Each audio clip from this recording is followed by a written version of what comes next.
Hi! In front of me is Samsung Galaxy A10 and today I would like to show you how you can connect it through Bluetooth. First of all, go into settings, now choose connections and tap on the switcher next to Bluetooth if it's not already on.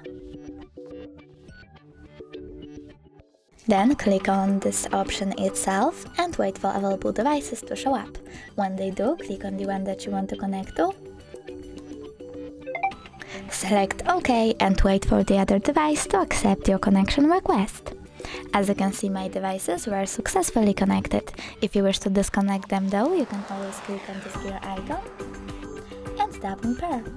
Thanks so much for watching. If you enjoyed this video, leave a like, comment and definitely subscribe. Bye!